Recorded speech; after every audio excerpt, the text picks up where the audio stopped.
utus para rasul sebelum engkau wahai Rasulullah, dan kami jadikan bagi mereka istri-istri. Ini menunjukkan bahwasanya fitrah manusia, fitrah para rasul, mereka menikah, memiliki istri-istri.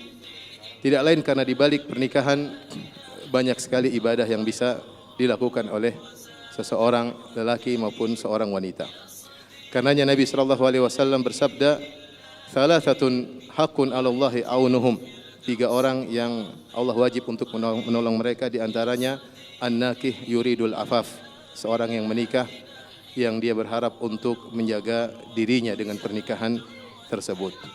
Maka kebahagiaan rumah tangga tidak mungkin tidak, dan ini merupakan syarat agar bisa meraih kebahagiaan dalam waktu yang langgang yang lama. Harus pernikahan orientasinya adalah ibadah kepada Allah Subhanahu wa taala. Bukan orientasi dunia. Benar, dalam pernikahan banyak kegiatan duniawi, kegiatan rumah tangga, kegiatan di kamar, kegiatan mencari nafkah, tetapi orientasinya antara suami dan istri harus sama-sama orientasinya akhirat, agar bisa meraih kebahagiaan di dunia dan juga di akhirat kelak. Makanya ketika terjadi pernikahan, Rasulullah SAW mendoakan keberkahan. Barakallahu lak wa baraka alaik wa jama'a bainakuma fi khair. Yang artinya semoga Allah memberkahi engkau wahai sang lelaki, tentunya juga pasangannya. Wa baraka alaik, dan semoga Allah beri keberkahan bagi keturunanmu. Baraka alaik. Wa jama'a bainakuma fi khair, dan semoga Allah menggabungkan antara engkau dan istrimu dalam banyak kebaikan. Rasulullah SAW doakan tentang keberkahan. Keberkahan apa? Keberkahan adalah kebaikan yang menetap, kebaikan yang banyak yang menetap. Tidak dikatakan suatu itu berkah kecuali di situ ada kebaikan yang banyak dan menetap. Oleh karena jadikanlah pernikahan antum berdua sebagai sarana untuk meraih pahala sebanyak-banyaknya, dan itu start dari awal. Begitu awal pernikahan, jangan lupa jalankan sunnah-sunnah Nabi sallallahu alaihi wasallam, ya, doakan istri, kemudian jangan lupa doa untuk berhubungan, kemudian juga salat 2 rakaat. Lakukan sunnah sejak awal. Begitu malam, latihan untuk mulai salat malam, ya. Bangunkan istri, istri bangunkan suami. Dengan demikian kehidupan rumah tangga akan menjadi indah, ya.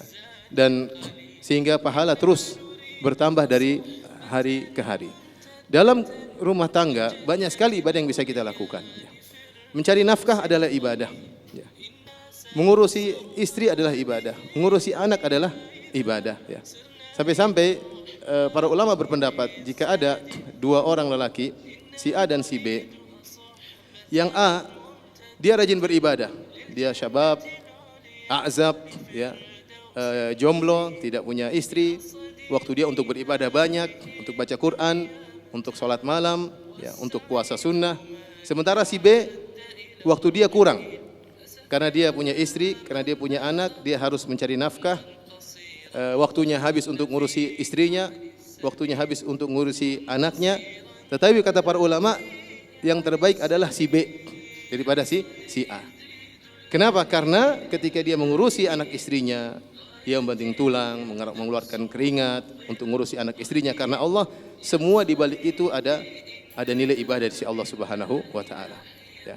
Oleh karenanya ini yang ingin saya ingatkan pada diri saya pribadi dan juga kepada kedua mempelai, agar benar-benar menjadikan pernikahan ini sebagai sarana untuk beribadah kepada Allah Subhanahu wa taala. Jika ada kelalaian, saling mengingatkan bahwasanya kita ini menikah agar dekat kepada Allah Subhanahu wa taala. Apapun yang menjauhkan kita dari Allah, maka kita jauhi. Yang menjadikan suami istri dekat kepada Allah, kita lakukan. Itulah yang buat kita bahagia nanti, ya. Bukan kebahagiaan dengan banyaknya harta, dengan jalan-jalan ke sana. Itu cuma sekunder, bukan primer.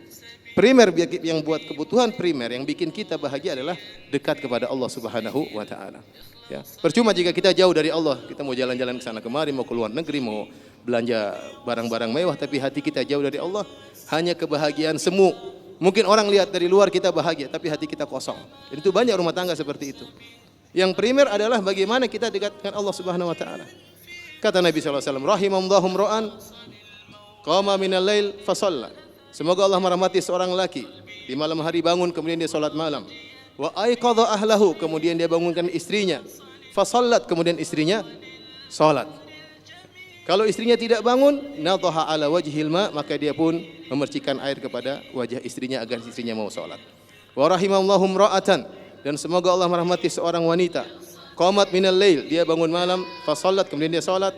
Wa aiqadat zaujaha, kemudian dia bangunkan suaminya, fa shalla, kemudian suaminya salat. Jika suami tidak salat, maka dia pun mercikan air kepada wajah suaminya agar salat. Lihatlah bagaimana kerjasama dalam mendekatkan diri kepada Allah Subhanahu wa taala. Inilah sedikit nasihat buat saya pribadi dan saya khususkan terutama